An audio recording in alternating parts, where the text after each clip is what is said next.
Hey guys, I'm Nick and welcome back to the channel. Or if you happen to be a new visitor here or an old visitor who hasn't subscribed yet, please go ahead and click on that big old subscribe button to stay up to date with all of the latest Star Trek news on YouTube. Today I'm talking to you guys about Star Trek Discovery Season 4. Season starts in about a week's time from now, so we're pretty close to new episodes of Discovery, and CBS has just come out with a whole bunch of new production photos, cast photos, character photos, behind the scenes photos to showcase some imagery as to what we might be in for this fourth season of Star Trek Discovery. So we're going to take a look at those today. We've also got some information about some first few episode titles. We're going to go through those and speculate what our sort of opening episodes might be all about, and just have a bit of a chat about the new season of Star Trek Discovery starting next week. So let's get into that news. So before we get into all our new production photos, let's take a look at these first few episode titles of the new season. The first episode of the new season is entitled Kobayashi Maru, which obviously airs next week on November 18th. Interesting title, Kobayashi Maru. Obviously you guys would know as being the historic Starfleet cadets test, where they put a cadet into a situation on board a starship where basically it's an unwinnable position, can't be won, can't be solved, and it's sort of a means of testing how potential captains deal with loss and a situation you can't get out of. Everyone's going to die, the ship's going to get destroyed, and how you cope with that situation. Of course, you know, we all know that Kirk rigged the test in his favour so he could pass it, but in terms of what it might refer to in Star Trek Discovery, probably the title of Kobayashi Maru refers to an unwinnable situation. And we all know that there's this big anomaly coming in the season, which is going to be wiping out planets and whatever it's doing. It's being labelled a Kobayashi Maru style situation because nobody can solve it. It's probably going to decimate the galaxy. And at some point during this episode, probably we're going to get Burnham or somebody else referring to the Kobayashi Maru test back in Starfleet cadet days to refer to it. Now, our second episode is entitled Anomaly, which pretty much speaks for itself. That'll be airing on November 25, which obviously is probably where we get to know a bit more about this anomaly. Obviously, the things that are going on in the galaxy. We've obviously got planets blowing up and who knows what. And we've probably got the Discovery crew going out and discovering this anomaly, finding out what it's on about and what the situation is with that. Episode 3 is entitled Choose to Live, which I'm guessing is a Qowat Milat related episode, because we all know Choose to Live is Elnor's catchphrase from Star Trek Picard.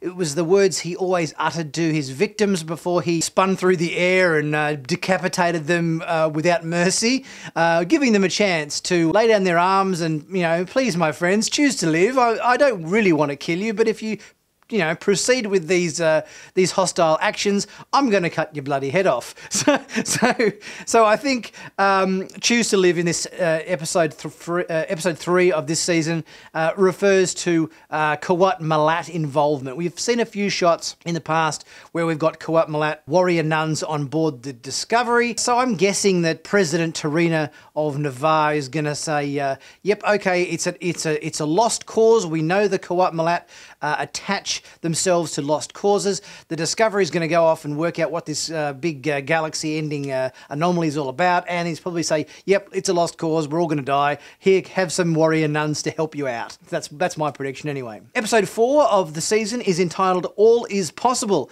and airs on December 9th. If I had to guess, I would say Burnham and crew as to what they are. They don't take defeat lying down. Everybody's probably labelled this anomaly as, oh my god, we're all going to die, and Burnham's done one of her rousing speeches and going, oh no, we can save the galaxy, we can overcome this situation, we are better than this, and we are going to single-handedly solve all of the Federation's problems in Starfleet, and because we're so good.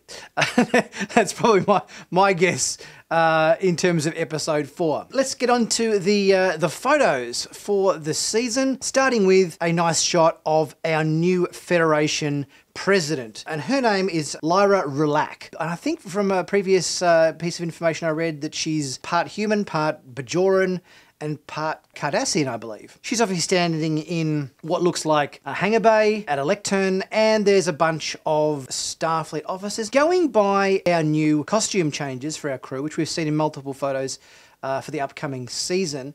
These uniforms do look a little bit different to our new uniforms. They're all blue. They don't have the single dark stripe down the side, and they are predominantly grey. Grey has been a colour normally associated with Starfleet cadets, so I wonder whether these guys are a bunch of Starfleet cadets that she's giving a rousing speech to. So they all look quite young. There's not an old person in sight. They all look like, in terms of the humans ones at least, people in their 20s. I'm gonna put it out there and say that these guys are Starfleet cadets, which again could relate to the whole Kobayashi Maru first episode title, perhaps. In our second photo, we've got President Rulac again on board the bridge of the Discovery, and we've got Burnham there in her new Starfleet uniform. I'm glad that these guys have switched to a little bit more colourful uniforms that we can actually tell what division they're from. And here we have Burnham at a lectern, which I'm guessing is following on from this shot we saw first with President Rulac addressing the group of Starfleet cadets, what I'm assuming are anyway. And she's wearing a dress uniform in this shot, more of a plum or a burgundy colour rather than a red, which sort of seems unusual, but I don't mind it. Interesting that she doesn't seem to have any kind of rank insignia or TRICOM badge on her chest there. Interesting uniform. It looks a bit more casual rather than a typical dress uniform. Normally dress uniforms look far more glitzy than the regular uniforms, but this is toned back than the regular one, which isn't normally the case. And in this shot, we've got Burnham in yet another outfit. This time she's got a belt on, and she does have her comm badge on, and we've got her in this leather outfit. So we've got a few different costume changes going on this season from the looks of it, from her new Starfleet outfit to this leather outfit to the more dress uniform style to sort of tactical away mission outfits and stuff. There's quite a few different costumes involved, which could be interesting. This shot's taken on board the bridge of Book's ship. We've got Book there and Grudge the cat sitting on the console. Burnham's looking a little bit tense, gritting her teeth a little bit tense in this shot. In this next shot, we've got Tilly at the science station on the bridge of the Discovery, donning the new uniform. Obviously, Tilly in this season has gone back to being, science officer. We saw her take the reins of a first officer role last season, but it seems like she's back to science officer duties this season, which then begs the question, who is going to be our first officer on board the Discovery this season? Bunch of displays in the background showing a couple of different planetary bodies, which I'm guessing is probably in relation to whatever this anomaly is doing throughout the galaxy. A shot of Adira here, and they're sporting a new haircut, a bit of a buzz cut on Adira, and they're also wearing the new tactical outfits. I guess this is some sort of new away mission outfit, combines a bit of body armor, phaser attachment on the wrist, automatically transports a phaser into their hand whenever they need it. I'm not a huge fan of the new haircut that Adira has in this season. I think their haircut in season 3 was far more flattering.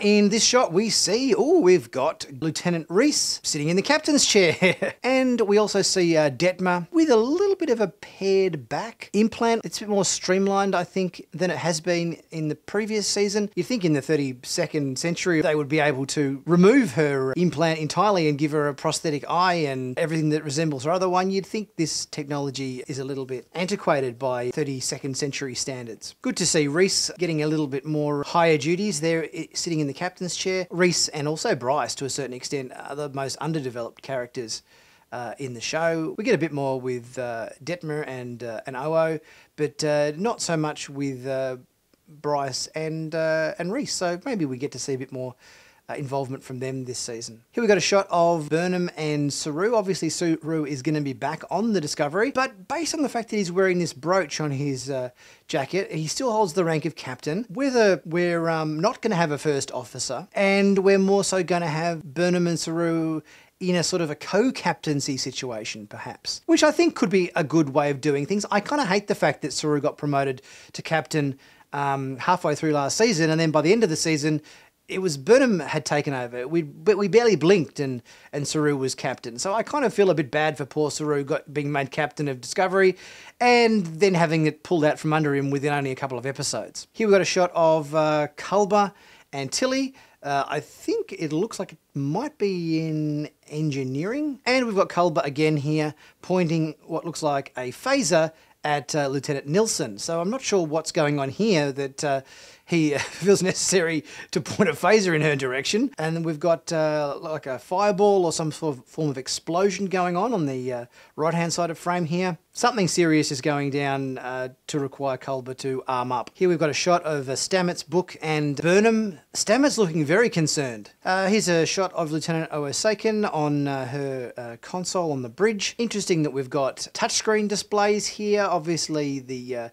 ship was upgraded with programmable matter in the last season, but maybe they've sort of say, no, we don't like that programmable matter. Let's just stick with the regular console displays, I think. And here we've got a tender moment between Burnham and Book, obviously on board Book's ship. Yeah, I think the relationship might be tested a little bit in season 4 between these guys. Obviously, they're involved together in season 3, but it'll be interesting to see how that relationship develops further in season 4. Here's a shot of Burnham with Admiral Vance, and it looks like we've got President Terina of Navarre on the bottom left of frame, and we've got President Rilak of the Federation on the bottom right. Burnham looks a bit vagued off here in this shot, so I wonder what they're discussing, but I don't know, nobody kind of seems overly happy, do they? They're all a bit serious. This is probably something to do with the anomaly and how that's going to get solved. Here's a shot of Tilly and Adira in the shuttle bay. Again, Adira sporting their new buzz cut. Not a fan. I much prefer their hair from the previous season. Now we've got some behind the scenes photos of this season where we see our actors in a big wraparound augmented reality studio. So you guys that have seen The Mandalorian, they utilise this technology quite a bit in The Mandalorian, where you basically project up on a big wraparound LCD screen whatever your background is, and rather than using green screen, whatever you shoot in camera is there. So it saves time and effort and money, I guess, in post-production doing all the green screen keying. Probably looks more realistic too. I know in Mandalorian when they utilize this technology, all the reflections and the lighting and everything is far more realistic. It solidifies the characters in the environment much better. I think this is going to work out well for these guys in season 4 utilising this technology. And here's a shot of Book's ship. We can see obviously a big camera crane or a jib arm there with a mounted camera filming them through the window of Book's ship, and we've got a second camera there, lower part of frame, obviously getting multiple shots. So guys, I hope you've enjoyed my little breakdown of some of these new production photos from season 4 of Star Trek Discovery. We've only got a week to go now before the first episode of the new season airs. Can't wait for that one. Please leave your thoughts in the comment section about what your thoughts are about some of these photos and opinions and aspects of season 4 that you're looking forward to. And also please leave a super thanks if you're able to. It really helps the channel out. Check out my merch store where you might be able to pick up some really cool Star Trek merchandise. It really helps support the channel. Much appreciate all your help and support, guys. And I will see you again very soon for my next video. I'll catch you soon.